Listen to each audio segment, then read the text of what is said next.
За сайн байна уу. За өнөөдөр хижээч худалдаж авч болохгүй 10 зүйлийг ярив.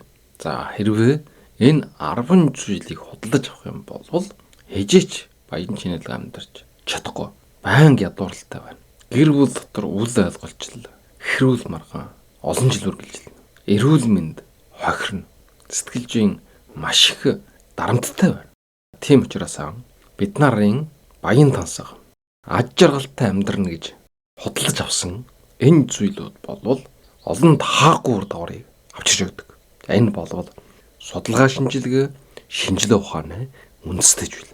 Ажиллаж гин, хөдөлмөрлж гин, орлого орж ирж гин тэгсэн байдлаа үргэлж одоо мөнгөний гачхалтай байж байдаг. Тэгвэл энэ 10 төрлийн эд юмс өөрөнчлөн мөнгийг хулгайлж байна.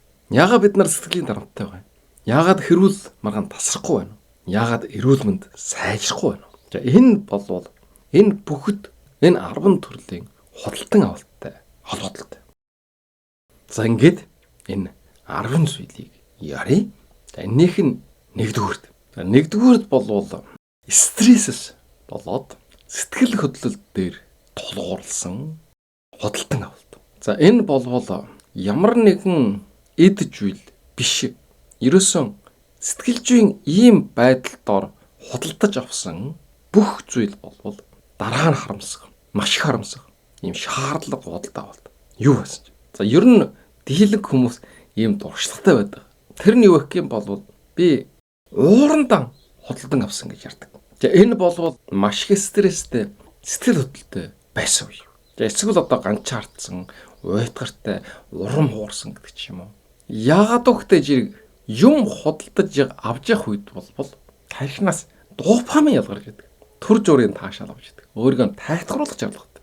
Гэтэл хэдхэн хоногийн дараа ийм худалдан авалт бол судалгаагаар бүр 62% нь харамсах мэдрэмж төрдөг. Яах гэж тийм хэрэггүй шалдам юм бодолтой авчихсан гэж. За жишээ гэх юм бол стресс өндөр байх үе. За стресс гэдэг бол сэтгэлийн ядраа бохомдолтой байх үед.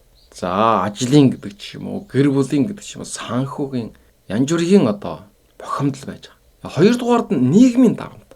За юу байж болох вэ хэрэг? Бусдаас хочирч байгаа юм шиг санагддаг. Хүмүүс бүр байр худалдаа авчихсан байна. Хүмүүс бүр маш худалдаа авчихсан байна. Хүмүүс бүр шин төрлийн гар утас барьж. Тэгэхээр хочирч яж магадгүй гэсэн энэ бохомдол. Эсвэл өөрийгөө шахнах гэсэн ийм орлого. Би ажилласан, хөдөлмөрлсөн, зүтгэсэн. Тийм учраас өөрийгөө шахны, өөрдөө шинэ гар утас авч өгье гэж. За гэх мэтийн янз бүрийн одоо бохомдлоос болоод худалдаа авалт гэдэг. Энэ бол төлөвлөгдөв. Тийм учраас мэрэгжилтнүүд юу гэж өгүүлж ийнө хөтэй зэрэг юм худалдаж авахд наадчах нь 24 цаг бодол хийх хэрэгтэй гэж байна. За бид нар урд нь бас олон удаа ярьж өнгөрсөн еврейчүүдийн хамгийн сайн арга нь болвол 7 хоног бодох. 7 хоног бодоод заавал худалдаж авъя бодож байгаа бол яхаад 7 хоног бодоод байгаа. Тэгээд өнөөхөө заавал худалдаж авахгүй болохгүй айлшгүй хэрэгтэй бол худалдаж авч болно гэж. Гэтэл дийлэн хүмүүс 7 хоногийн дараа мартчихдаг ч юм уу тийм шаардлагагүй болчихсон байдаг. 2-7 хоног заавал худалдаж авъя боддог хүн хөвчлэн жоохын. Тийм юм бол амьдрал жайлшгүй шаардлагатай тийм зүйлүүд байдаг. Юм худалдаж авбал сэтгэл нь тайвширдаг, сайхан болдог гэж ярьдаг хүмүүс олон байдаг. Заавал одоо амралтын өдөр болгон дэлгүр гэсдэг. Одоо болвол хүссэн үедээ онлайн шопоор юм авчих. За энэ болвол худалдан авалтын дон юм байгаа юм. Заавал тодорхой хэмжээнд мөнгө зарчхуулж ээж сэтгэл нь тайвширч идэг. Бараг л одоо дайсантай байлдаж байгаа юм шиг. Тэр мөнгийг үржиж, тэгжиж сэтгэл санаа тайвширдаг. Энэ болвол амьдрал нь хэрэгтэй болсон учраас худалдаж байж байгаа юм биш. Тэгээ бас илүү ханхлуун мөнгөтэй учраас худалдаа авалт хийж байгаа юм бас биш. Зүгээр л ерөөсө худалдаа авахдаа тухайн үед тайвшрал олдог, дофамин ялгардаг. Тэгээ тэрнийхэн дараа худалдаж харамсч яадаг. Ийм амьдрал мөнгө хүргэлж идэг. Тийм учраас нэгдүгээр нь болвол стресс, сэтгэл хөдлөл. Тэгээд нэг хэсэг нь бүр ийм байдалтай бүр донтчихсон байдаг. Худалдан авалтын донтой. За ийм худалдан авалтууд болвол ер нь байн харамсалтай болдог. За хоёрдугаар нь болвол донтолт дээр тулгуурласан худалдан авалт. За энэ донтолт болвол худалдан авалтын дом биш. За юунэ дом бэ гэх юм болвол ямар нэгэн эд юмд донтсон, тэрнээс хараат байдалд орсон. Жайлшгүй худалдаж авах болохгүй мөнгө зардаг. За ийм одоо донтсон зүйлүүд байдаг. За энэ бол арх байна, тамхи байна, мөрийтэй тоглоом байна. За мөрийтэй тоглоом бол одоо олон янз болж байгаа. Онлайн мөрийтэй тоглоом. Кофе их уух хүртэл одоо донтол болж байгаа юм. За зарим одоо ховор үнэтэй юм чоглуулдаг хүмүүс байж байгаа. За энэ бас дон. За ийм байдлаар донтож өдөр тутам тогтмол хөдөлтөн авалт хийж байгаа. За энийг болвол алавдлагын чанартай хөдөлтөд авалт гэж нэрлэж байгаа юм. Донтсон учраас хүчээр заавал хөдөлж авахгүй болохгүй, байс сууж чадахгүй, арх уухгүй болохгүй, тамхи татахгүй болохгүй, мөрийтэй тоглоом тоглохгүй болохгүй. Гэтэл арх уувал элгэнний хорт тавдраар нас барж байгаа. Тамхи татвал уушгины хорт тавдраар нас барж байгаа. Мөрийтэй тоглоом хижээч мөнгө олж байгаа. Өрөнд ордог. Дараа нь шоронд хүртэл ордог. Мөрийтэй тоглоомд бол ерөөсөө ихэвчлэн одоо 80-аас дээш авна алддаг. Олох болчоо ерөөсөө асар бага. Ягаад гэвэл угаасан мөрийтэй тоглоомын жохон байгуулж байгаа талаас хожигчрлогтой жохон болгоцсон байдаг. Яасан ч алдахгүй байхаар. Зарим тохиолдолд хожиж идэг. Энэ нь бол зориод өөр чинь өгөөч өгж байгаа гэж. Шин тоглоомын газар ч юм уу, шин орж ирж байгаа хүмүүст ч юм уу зориод хожуулдаг. Тэгэхгүй бол тоглох юм байхгүй. Тэгээд урамшаад их мөнгө хэрэглээд тоглоод ихтэй жирэг. За энэ үед тултай жирэг өөрийг чи хожигдуулж яадаг, мөнгө чи хосолж яадаг. Ийм системтэй гэж ярддаг. За энэ талаар хийсэн судалгаа шинжилгээнүүд асар олон байна. За Монголд бол сүүлийн үед интернетээр онлайнаар мөрийтэй тоглоом тоглохыг хатуу хорж байгаа. За энэ бодол бол асарч өг. Маш олон залуусууд ядуурсан, өрөнд орсон, за бүр шоронд хүртэл сууж байгаа. Ийм учраас хоёрдугаар нь бол донтол дээр тулгуурласан худалдаа авалт болж байгаа юм. За бас юу байж болох вэ гэдэг жирэг. Чихэр байна. Амтлах зүйлүүд. За энэ бас донтолт. Чихэр идэх үед ялгаа байхгүй. Арх тамхи татчихтай адилхан дофамин ялгарна. Түр зуур сэтгэл санаа сэрэгдэг. Цусантах сахарын хэмжээ дээшлэх үед. Өдөр тусам дэлгүүрд орох юм бол чихэр, шоколад, торт, чихэрлэг зүйл хөдөлж авч байгаа юм бол энэ бас донтолтын хөдөлтөө авалт. Тэгээ энэний үр дүнд юу үсгүү? Мэдээ шүдгүү бол. 2 дугаар төрөл бүрийн өвчин эмхэд баригдана. 3 дугаар талтай зэрэг өтлөн, хөгширнэ. Чихэр болвол эрүүл мэндэд хамгийн хортой зүйлийн нэг. Энэ талаар бас ярьж өнгөрсөн. За ийм байдлаар хэрвээ арх тамхи чихэрлэг зүйл тэгээ мөрийтэй тоглоом тоглож байгаа юм бол энэ донтолтод тулгуурласан хөдөлгөөн авалт юм байна гэсэн ийм дүгнэлт хийж болно. За энэс үүсэх хор ихрол бол асар их зөвхөн ядуурл мөнгөний гачгланд орох биш. Гэр бүлийн харилж хамаад нийгмийн ихтгэлжил сулрна. Ажил алдна. Бүр шоронд хүртэл орно. Тэгээд сэтгэлжийн хохирол. Өөрдөө итгэл байхгүй. Өөрийнхөө хяналтыг алдна. Эрүүл мэндээр хохирно. Хор тавдар тусна. Эрт нас барна. Тийм учраас энэ болвол донтолдод тулгуурласан хөдөлгөөн авалт бол хамгийн таар хөдөлгөөн авалт. Өдөр тусам насан турш харамсаад дуусна. За 3 дугаард горьдлого дээр тулгуурласан хөдөлгөөн авалт. За энэ горьдлого дээр тулгуурласан хөдөлгөөн авалт гэдэг нь юу вэ гэх юм бол маш бага мөнгөөр маш богинохон хугацаанд дээр баяжна гэсэн ийм горьдлого дээр хүсэл дээр тулгуурлагдсан хөдөлгөөн авалт хийж байгаа. За энийг болвол сэтгэл судлалд хитрхээ өөдрөг хазилт гэж хэлдэг. Огт боломжгүй маш бага одоо боломжтой зүйлийг хитрхээ их хүсэн үлээдэг. Эннээсээ гаргаж алдаа гэлж байгаа. За энэний хамгийн сонгодог жишээ нь юу вэ гэвэл хонжорт суглаа. Америкт хийсэн суглаанаа ялах магадлал 292 саяын 1 гэж байгаа. За ерөнхийдөө манай Монгол улсын хүн амтай харьцуулах юм бол нэг л хүн хожно гэсэн. Ийм одоо хожих магадлал багтай. За энэний төлөө 80 тэрбум долларыг зарчуулдаг гэж байгаа юм. Нийт Америкчууд. За Америкийн хонжорт суглаа бол дэлхийд алдартай. Асар их мөнгө амладаг. Тэгээд тэр Азэн шовойсон хонжорт суглаа таарсан хүнийг телевизээр асар их гаргаж үзүүлж идэг. Хараач.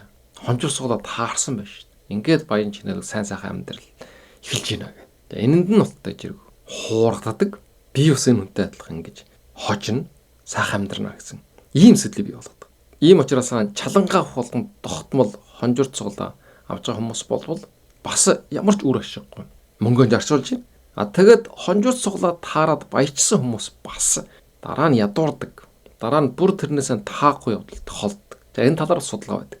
Угаасаа ядуу ч юм уу гэлжирийн амьдралтай байсан хүмүүс нэг л дээр их мөнгө ороод ирэхдээ зэрэг тэрийг юунд яаж жарах юм мэдгүй. Маш богино хугацаанд зар дуусдаг. Тэгээд уртхаасаа илүү ядуу тарж амьдэрдэг. Эсвэл ямар нэгэн асуудалд ороочлдог. Бүр таагүй байдал үүсдэг. За ийм судалгаанууд байдаг. За дараа нь болтой зэрэг бас юу байна вэ гэдэг зэрэг түргэн баяжуулах сургалт. Янз бүрийн одоо сургалтууд жохон байгуулагдаж байгаа. Өөрөө чинь одоо маш богино хугацаанд дотор баян чинэлэг болгоно. Тэр арга хийж ааж өгнө. 3 сарын дотор саят нь тэр бумтан болгоно гэдэг юм. Гэтэл энэ талаар хийсэн судалгаан дээр болвол ийм төрлийн сургалтанд суусан хүмүүс 92% нь болвол оруулсан хөрөнгө оруулалтанд 100% алддаг гэж байна. Зөвхөн 1% нь багаж иргэн ашигласан байдаг. Угаасаа түргэн баяжуулна гэдэг болвол тэр хүмүүсийн богино хугацаанд тэр баяж гэсэн тэр гордлог тэр шунал дээр тулгуурлаж жохон байгаа. Угаасаа өөрөө чи хуурах зорилготой. Тийм боломж байхгүй учраас энэ сургалтанд хамрагдаад хөрөнгө оруулах юм бол алдах нь тов тодорхой. Эхлэхээс өмнө тогтчихсон зүйл. За энэ дотор болвол бас саяын ярьсан мөрөдө толгой бас багтаж байгаа. Багаж иргэн мөнгө гаргаад их мөнгө хожно. Тэгвэл бас юу байх вэ гэдэг зэрэг дамжуулан борлуулах гэж яадаг. Пирамид схем. Доорон гიშгүн элсүүлээд явдаг. Тэр гიშгүн нь бас доорон гიშгүн элсээд хэдий олон гიშгүн элсэн тэр гიშгүнээс орлого нь орж ирнэ. Тэр гიშгүн доорон дахиад гიშгүн элсэн. Тэр орлогууд бүр пирамидын дээд талын хүн рүү орж ирнэ. Тийм учраас асар баян болно гэсэн ийм ойлголт хүмүүсийн донд байдаг. Гэтэл энэ болвол бас ерөөс огт мөнгө олдох гэдэг. Тэгвэл тэр төрөл бүрийн хөрөнгө оруулалтууд байж. Ийм зүйл хөрөнгө оруулалт их юм болвол маш богино хугацаанд тэр баяжнаа гэдэг. Маш найдвартай гэдэг. За энд орж хамаг хөрөнгө барсан, өрн дунсан, шоронд орсон, харамсаад дуусгүй жишээнүүд дүүрэн байж байгаа. За одоо залгаад 4. За 4-р зүйл болвол бусдын хэмжүүрд нийцүүлэхийн тулд хийсэн худалдан авалт гэдэг зүйл. За энэ их сонирхолтой. Сүүлийн үед болвол маш их гажир авч байгаа. Нэглэгөөр хэлэх юм бол бусдад харагдахын төлөө худалдан авалт. Одоо энэ мөнгө санхүүгийн номон дээр хамгийн их бичигдэж байгаа зүйл болвол худалдан авалтыг зөвхөн өөртөө хэрэгжтэй зүйл зарчуулах хэрэгтэй. Жайлшгүй. Гэтэл өөр хүнд харагдахын төлөө, үжүүлэхийн төлөө хийж худалдан авалт болвол тэр чихэрэн буруу сонголт. Дараа нь харамсах. Шаардлагагүй зүйл гэж үзэж байгаа юм. За энэ болвол одоо энэ нийгмийн сүлж, Facebook, Instagram гэх мэтийн нийгмийн сүлжээнүүд гол өдөөгч хүчин болж байгаа. За энэ нийгмийн сүлжээ бий болсноос хойш ийм байдлаар бусдад харуулахын төлөө хийж байгаа энэ худалдан авалт бүр 27%-аар нэмэгдсэн байна. 3.1%.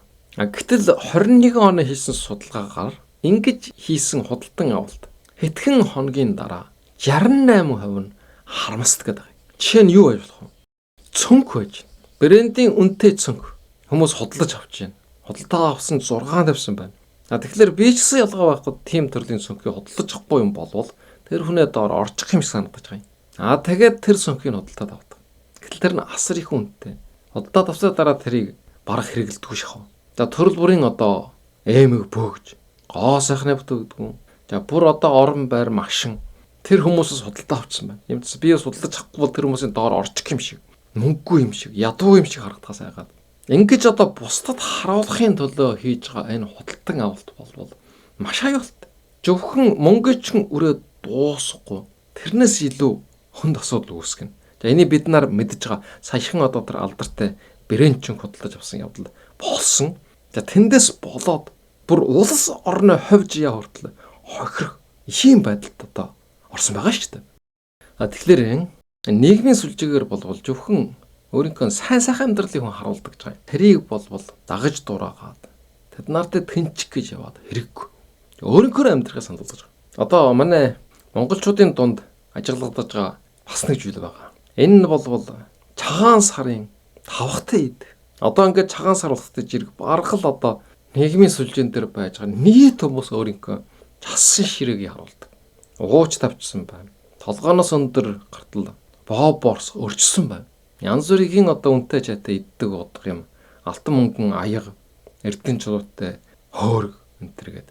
Энэ жасан ширээгэн болтой жирэг харуулж яадаг. Эн чинь бас нэг эцэс төгсгөлгүй уралд. Тэр ширээгийг жасах гэж амьдралыг хүн тусч ийн гэж хүмүүс яриад байгаа шүү дээ. Тэгсэн байтал бас нэг тийм хэмжээнд жасаад 6 Facebook дээр, Instagram дээр тавихгүй болохгүй. За энэ болвол соёл боловч бусдад харуулахын төлөө эцэс төгсгөлгүй мөнгөний хохиролтой өрсөлдөөн байж болох. За бас одоо юу байж болох вэ? Наадмаар заавал дээл оёмсод үнэтэй чадтай материалаар хийсэн алтан мөнгөн товчлөвтэй шин дээл жил болгон хийж өмсөд наадмаар 6 гэх мэт энийг болвол бусдын хэмжээнд нийцүүлэхийн тулд хийсэн худалдан алдаж байгаа. За энэ болвол дараа нь харамсдаг. Хүн муу хөлнө гэж ярддаг.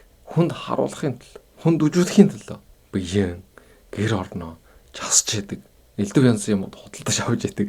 Энэ бүгдийг хэлээд байгаа юм. За 5 дугаар. Өдрөөр тоочход бага зардал гардаг гэсэн жилээр нь тоочих юм бол их зардал гардаг. Ийм худалдаа авалт. За энийг болвол сэтгэл судлалд багаар тогтмол алдах зан үйл гэж нэрлэдэг. Жижиг мөнгө бага зардал бол нүдэнд харагдахгүй. Гэтэл тэр хуримтлалсаар байгаад их хэмжээний мөнгө болдог. За Америкийн нэгдсэн улсад болвол насан турсан хүмүүсийн бүр 84% нь ийм хэмжээний бага зардал хуримтлалсаар байгаад бүтэн жилийн хугацаанд $1500 болдог. Японочдын хувьд ч ялгаа байхгүй бараг $1000 болж байгаа. За энд юу байж болох вэ гэдэг зэрэг таксины мөнгө. Өдөр тутам таксийн суудаг. Нэг таксийн суухад их мөнгө орохгүй. Янз бүрийн шалтгаанаар яарсан гэдэг ч юм уу. Цагаан өрөөнд төлөвлөөгүй байж жилээр тоочих юм бол асар их мөнгө гарна. Таймах татах хүмүүс байна. Шихэр шоколад авч идэх хүмүүс байна. Кофе уудаг хүмүүс байна. Өдөр болгон кофе шопт ороод $5 кофе уудаг гэж бод. Тэгтэл одоо жилд $1825 болж байгаа юм. Өдөрт ерөөсөө $5 кофе уухад эсвэл гадуур хооллох. За энийг хэрвээ 30 жил үргэлжлүүлэх юм бол $54750 болж байгаа юм. Гэтэл ганчин кофегаар тогтохгүй. Өдөр тусам бага мөнгө зарч болдог асар олон зардлууд гарч байгаа. Ийм учраас баг гэж үжиж болохгүй. Өдөр тусам гарч байгаа ийм зардлуудыг бол хомих хэрэгтэй. За энэ болвол өөрийн чинь санхүүгийн амьдралд үнд асар их нөлөөтэй. За одоо 6. За 6 нь болвол арчилгаа хадгалалтын зардал өндөртэй худалдаа авалт. За энэ болвол зөвхөн одоо анхны худалдан авалт биш. Авсныхаа дараа нь арчлах, часвар үйлчилгээ, тэгээ даатгал, тэгээ хадгалалт, тэгээ хэрэглэгээ нэтэргээд асар их зардал гардаг гэж ийм мэдчил хэлж байгаа. Энэ хамгийн одоо сонгогдож чинь юу вэ гэдэг зэрэг машин. Машин худалдаж авах юм бол гараж хэрэгтэй, мөнгө төлнө. Даатгал хэрэгтэй машин. Тэгээд 2 жил тусамд дээрээс хийгддэг үжлэх хэрэгтэй. Улсад татвар төлж байгаа. Замын татвар хүртэл төлнө. Тэгээд дээр нь ултай жирэг тос, штаахун. Тэгээд часвар. За энийг хэлээд байна. За энэ шигэн байр бас ялгаа байхгүй. Тэр тусмаа одоо том байр сав. Зарим хүмүүс мөнгөтэй баян үед ордон харш шиг том байр худалдаж авч байгаа. Энэ бол үл хөдлөг хөрөнгийн татвар төлөх ёстой. Тэр том байрыг арчлах хэрэгтэй. Часвар шинжил хийх хэрэгтэй. Гэх мэтэр. За бас юу ах вэ гэдэг уус их хэрэгэлдэг, цахилгаан их хэрэгэлдэг чалгаан төхөөрөмжүүд байна. Банкийн одоо арчилгаа шаарддаг том хэмжээний цэцэрлэг, гаднах тогтчлт, заавал мөнгө зарчуулдаг ч юм уу, хүнээр хийлэгдэг ч юм уу. За басын дотор юу багч чинь гэвэл гэрийн тэжээ вариант багт чинь. Жишээ нь нохой тэжээлэг бод. За нохой тэжээг хийх юм бол яг вакцин хэлэх хэрэгтэй. Байнга одоо угаад чивэрлж бүр үс часалтын хүртэл хийлэгдэг. Тэгээ өдөр тусмын хоол унд өгнө. Тэжээ. Зардал их орно. Дараа нь амтнууд бол тийм урт настай биш. Үхэн. Сэтгэл санааны готролд орно. Хашууд. Гэх мэтэр ийм зүйлүүд бол мөнгөнд халтай. Хэрвээ ганцаардаж байгаа хийх ажил байхгүй хүмүүсийн хувьд бол амтан тэжээх нь эрүүл мэндэд тустай гэж байгаа. Тэрнээс ердийн нөхцөлд болвол энэ бас мөнгөнд асар халтай. За одоо залгаад 7. За 7 болвол нэг доор төлбөрийн төлөх боломжгүй ийм худалдан авалт. Зээлээр авдаг зүйл. Нэг доор худалдан авч чадахгүй байна гэдэг чинь юу юм? Санхүүгийн боломж муутай хүмүүс гэсэн. Бүгд л тийм байгаа шүү дээ. Дийлэн хүмүүсийн хувьд. Энэ эд баялагын болвол дэлхийн хүн амын 20%. Бүр нарийн ярих юм бол хэдхэн хувь нь эзэмшиж идэг. Цаана нь байж байгаа 80 гаруй хувь нь дийлэн хувь нь бол дунд боёо дундаас доогоор амьдралтай байдаг. Өндөр үнэтэй юмыг шууд бэлнэр мөнгөний төлөд авч чаддаггүй. Тэгэхээр тэр өндөр үнэтэй зээлээр авч байгаа зүйлүүд болвол өөрийн чинь амьдрал дарамтчруулах гэсэн үг. Хамгийн сайн худалдаж авахгүй байх хэрэгтэй. Зээлээр авч явах учраас боломжтой гэж бодож байгаа юм. Гэтэл энэ болвол насан туршийн санхүүгийн дарамт, сэтгэл санааны дарамт болно. Америкийн нэгдсэн улсад хийсэн судалгаагаар болвол төлбөрөө тухайн сард нь төлж чадахгүй дараагийн сард шилжүүлэх юм бол кредит картын хүү төлнө. За энэ нь бол дунджаар 21% байдаг гэж байна. За Японд бол бүр хуваачдлах дараагийн сард шилжүүлэх юм бол 1.8 бас 3 дахин үнэтэй байдаг. Ийм байдлаар хэрэгэлсэн мөнгөнд сар тутамдаа төлж чадахгүй дараагийн сард шилжүүлээд яваад байх юм бол асар их хүү төлнө. Огт ашиг байхгүй гэсэн үг. За ийм учраас өндөр үнэтэй зүйлийг зээлээр буюу эсвэл кредит картаар сар болгон хуваалт төлөх. За энэ бол ашиггүй гэсэн. Ийм худалдаа авалт хийж болохгүй. За одоо 8. Хэрэгжээгүй гишүүнчлэл, үйлчлэгээний төлбөрүүд. Subscription creep гэж үйл. Ихэвчлэн одоо онлайнаар сүлжээнд ямар нэгэн үйлчлэгээний, хэрэглгээний гишүүнээр бүртгүүлдэг. Тэгээд сарын төлбөр төлдөг. Гэтэл энэ бол амьдрал бас тийм хэрэгжээгүй. Ихэвчлэн одоо мартаж орхидог. Японд хийсэн судалгаагаар болвол 37% нь огт ашигладаг эсвэл маш ч ашигладаг гэсэн байна. Америкчуудын хувьд болвол сард дунджаар ийм төлбөрд $219 төлдөг байна. За маш олон хүмүүс фитнес клубуд бас одоо мөнгө төлж идэг. Тэгсэн мөртлөө ерөөсөө эхнээ хэдэн сар л идэвхтэй очдог. Тэрнээс хойш баг очдөг. За тэгээд одоо интернетээр элдв сонин сэтгүүл, онлайн сургалт. За ер нь захаа алдсандаа маш олон төрлийн одоо гишүүний хураамжууд төлж идэг. Хэрэгтэй байж магадгүй, хэрэгжилж магадгүй гэд тухайн үедээ болвол энд бүртгүүлээд гишүүн болчих юм болвол амьдрал сайхан болно. Асар олон жил өөрчлөгдөнө гэсэн ийм одоо сэтгэлтэй ордоо. Тэгсэн мөртлөө тэрэндээ дараа нь явдггүй. Тэгээд тэр нь мартагддаг. За энийг хэлж байгаа юм. Харин шилдэг ном YouTube-ийн сувгын гишүүн болоорой гэж би та бүхэдээс хүсэж байна. Манай шилдэг ном сувг бол бас гишүүнчлэлтэй. Энэний төлбөрийг төлөөд явах юм бол амьдрал өөрчлөлт гарна. Яагаад гэвэл маш олон YouTube сувгууд байж байгаа. Хэрвээ гишүүн болох юм бол тогтмол одоо сонслох журшилтай болно. YouTube руу орохдоо зэрэг нэгдүгээрд өөрийн чинь төлбөр төлж байгаа гишүүн болсон сувг гарч ирж идэг. Тэгвэл хижиж мартахгүй. Үгүй бол энэ олон сувгууд гарч ирээд яг өөрийн чинь үжиг гэсэн амьдрал хэрэгтэй сувг шилдэг ном цаана дарагчдаг ингээд үжидгүй өнгөрдөг. Тэгэхээр манай сувгад бүртгүүлсэн төлбөр төлөөд явж байгаа гишүүд байж байгаа. Тэд нар бол асар идэвхтэй үждэг. Төлбөрөнд төлж явах учраас сувгаан үжинэ гэсэн ойлголт байдаг. За төлбөр нь бол тийм их биш. Ямар ч амьдрал дарамт болохгүй. Та бүгд бас одоо манай шилдэг ном сувгын гишүүн болоорой. Ийм одоо маш чухал чөөхөн хэдэн амьдрал хэрэгтэй, ирээдүйд хэрэгтэй ийм платформын гишүүн байж болно. Ингээд бас энэ ташрамын ашиглаад хэлэхэд төлбөр төлөөд гишүүнчлэлтэй явж байгаа хүмүүстээ маш их баярлал талархдаг. Та бүгдийн энэ дэмжлэг асар их тус болдог. Энэ YouTube-ийн ажил болоход тус болж байгаа. За одоо жалгаад 9-дүгээрд. 9-дүгээрд бол хямдхан чанар мотой бараагаа ерөөсөө хижээж авч болохгүй. За энэ чанаргүй хямдхан бараагийг худалдаж авна гэдэг бол үнэндээ ямар ч мөнгө хэмнэсэн явдал биш гэж байгаа юм. Энийг бол хуурамч хэмнэлт гэж нэрлэдэг. False economy гэсэн үг байна. Хуурамч хэмнэлт. Ягаад гэвэл хямдхан юм авч чад хэрэглэж болохгүй. Хог болно. Амархан өвдөрчөнд хаад худалдаж ав. Тэгээ хямдхан юмыг олонний авах учраас үнэтэй юм чөөхрний авч явахдаа адилхан хэмжээний мөнгө зарцуулах. Энэ бол Их Британд хийсэн судалгаа. Англи хийсэн судалгаа. Үнэн хэрэгдэн хямдхан чанар мотой бараа авах юм бол удаан хугацаанд 2-3 дахин илүү эдийн засгийн зардал гаргадаг гэж байгаа юм. Байгаль орчин төртөл халтай. Хог хаягдл их гарна. Дээр үед бол энэ хятад бараанууд аяйгуу одоо тийм чанар мотой худалдаж аваа баргал хэрглэж болдог юмнууд байсан шүү дээ. Одоо жоохон гайгуулж иж магадгүй. Шууд тэгээ хайчдаг ийм зүйлүүд. Тэгээ хямдхан учраас бас эрсдэл ихтэй. Аюул осол их гарна. Тэр тусмаа одоо чалхаан барааны төрлөө.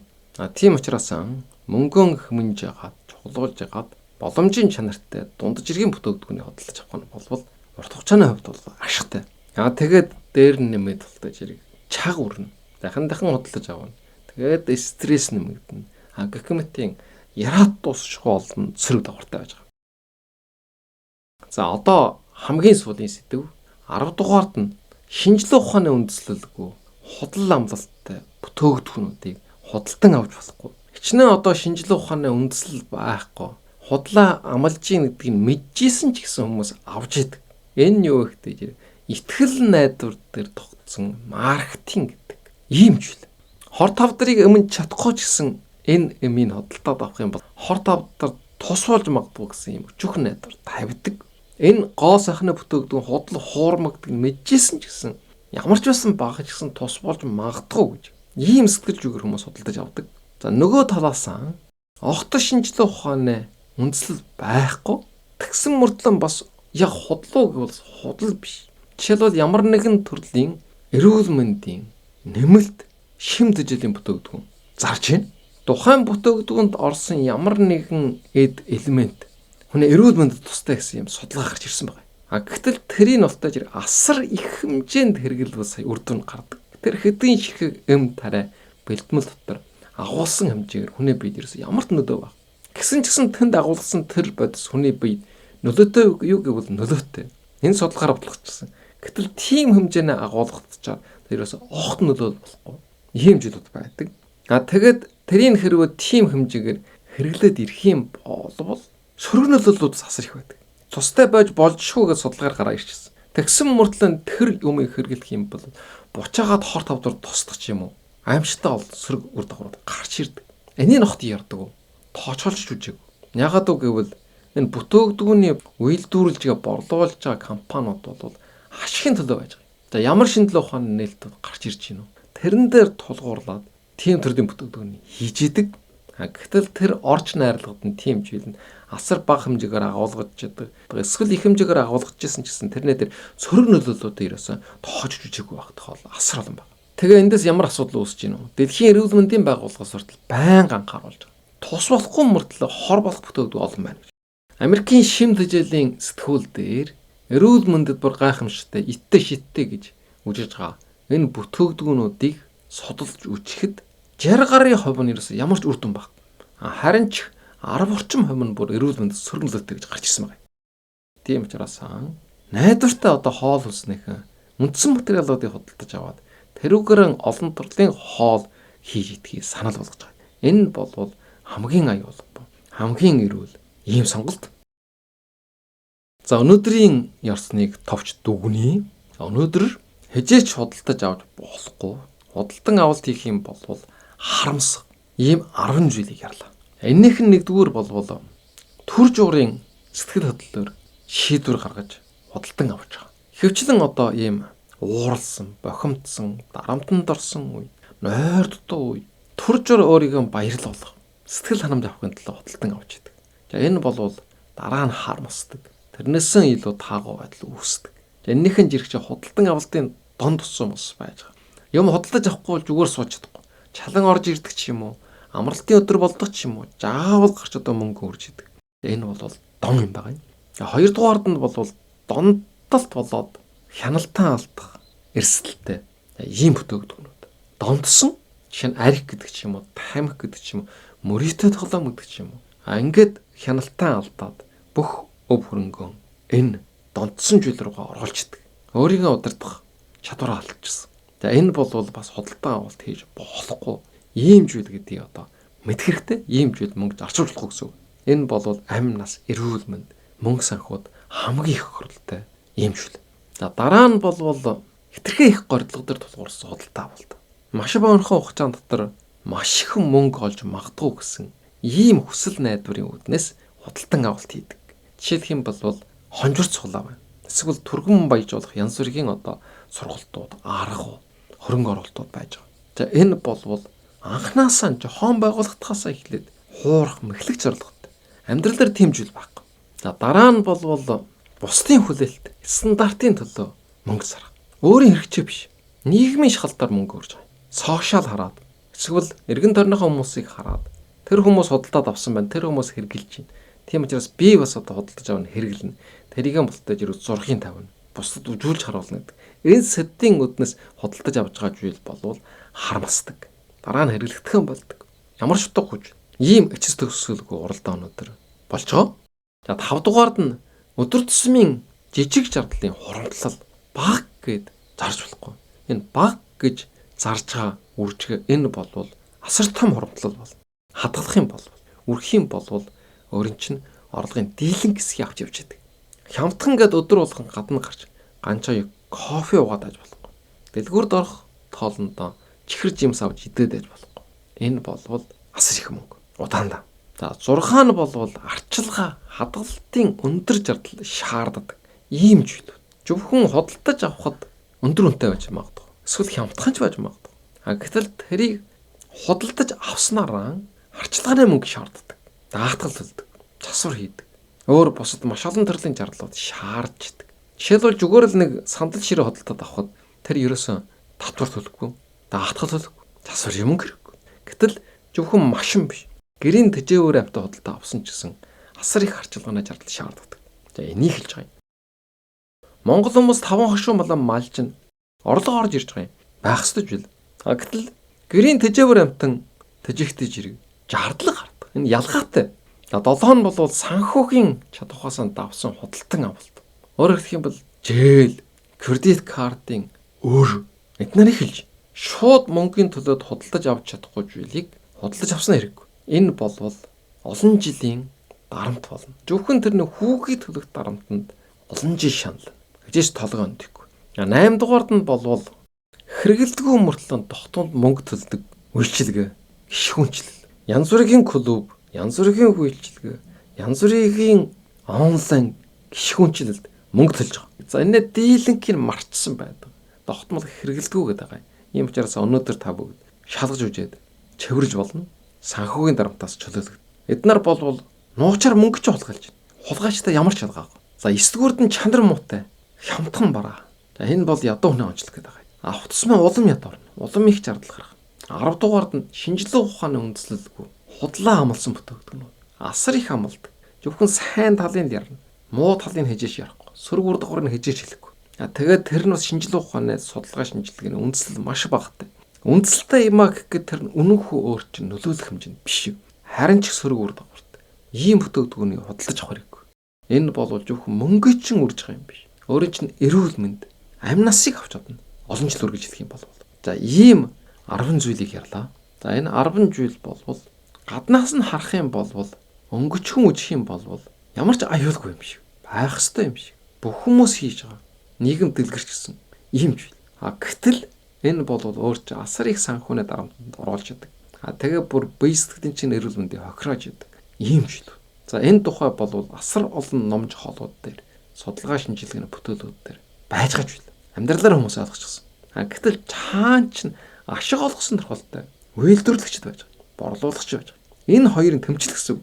Цаатаас мөнгө унгахын төлөө маркетингийн аргуудыг хэрэглээд ухаагуулж яадаг, сурталчилж яадаг. Өөрийн чинь энэ нөхөнд унгаах гэж оролдож яадаг. Тэгэхээр эндээс бид нарт өөрийн гэсэн хамгаалалттай байх хэрэгтэй. Тийм учраас өнөөдрийн энэ яриагаа сонссон хүмүүс болвол маш азтай хүмүүс. Өөрийгөө хамгаалах болж чадаа болж. Ингээд та бүгдийг цаашдаа илүү зөв сонголт хийдэг. Илүү эрүүл зөв амьдралд. Санхүүгийн дарамтанд орох биш. Санхүүгийн эрхчлөөнд хүрэх. Хүсснээр ажиргалтай, сайн сайхан амьдарч чадна гэж итгэж байна. За та бүхэнд маш их баярлалаа.